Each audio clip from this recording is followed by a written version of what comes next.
Dribbling and turning techniques are essential for successful attacking play. Players should master these techniques and be aware of where and when to use them. Generally, dribbling and turning should be positively encouraged in the final attacking third and discouraged in the defending third of the pitch. Players need to weigh up the risk against the reward. A good starting point to many dribbling sessions is to start with players in a small grid with one ball each, simply moving around whilst maintaining ball control. Players can dribble or turn away from each other.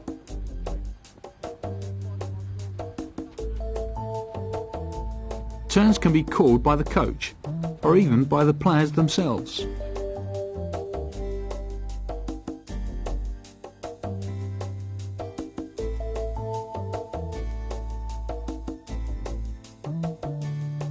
Players now pair off, run towards each other and turn away. To start with, the coach can nominate a turn, but as the practice progresses, ask the players to show various turns. Encourage players to use their imagination.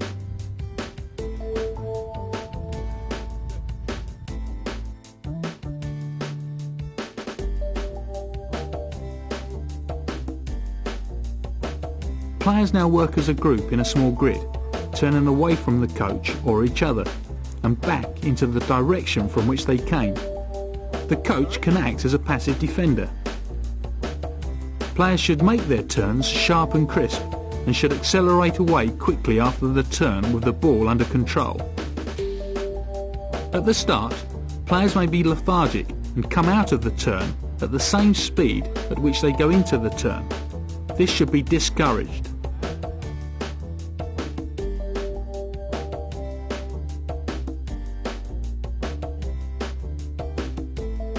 The same practice, but players move off at a different angle onto the next cone. The direction can obviously be changed throughout the drill. These type of turns would be seen much more in the game situation.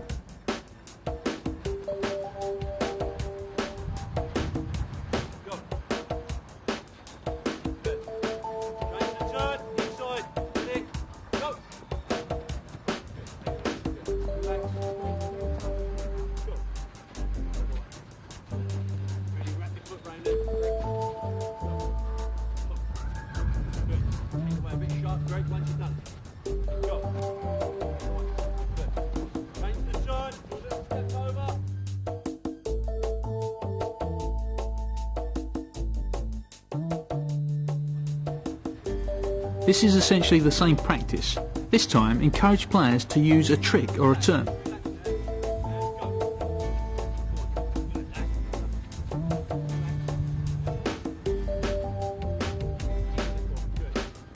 Again, to start with, the coach can call the turn. End the session by allowing players to use their favourite turn or trick.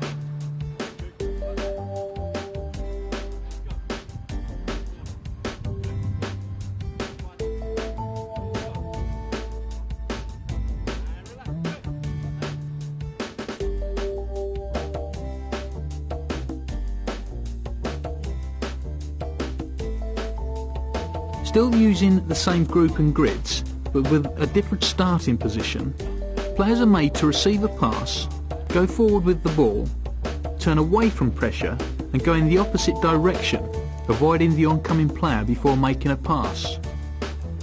This practice incorporates many skills worked on in previous drills: receiving, turning, passing, body feints, all in a relatively small area. The more practice the players receive, the better their development will be.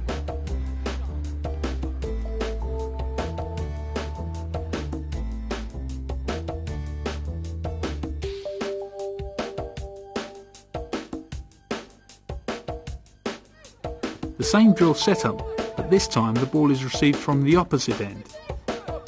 The players are forced to move off at an angle, receive the ball on the half turn and pass.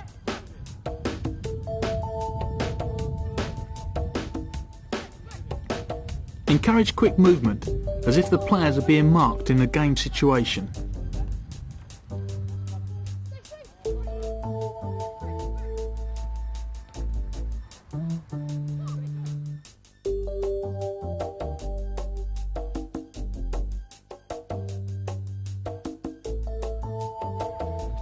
Now the player comes off a marker to receive the ball, does a trick before passing to a teammate.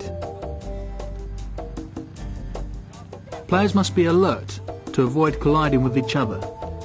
To start with, various moves can be called to force the player to go in the same direction. That is, both players must move to their left, following a trick. The players have started with the right foot cut, and then a left foot step over or right foot scissor move, always moving away to their left. Various alternative turns and tricks can be used.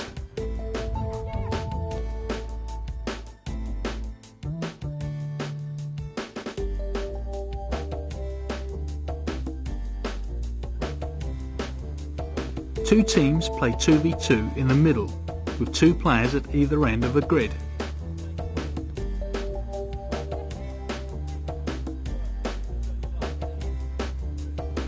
Players are encouraged to turn and dribble and pass to the other end.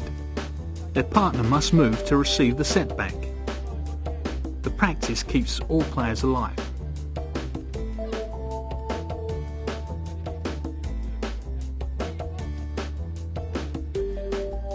Passing, turning, dribbling and set-up play are all encouraged in this practice.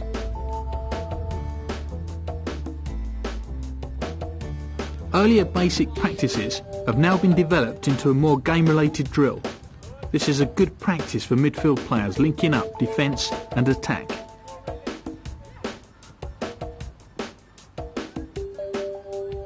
Maintaining possession is encouraged by the use of the end players for relieving pressure.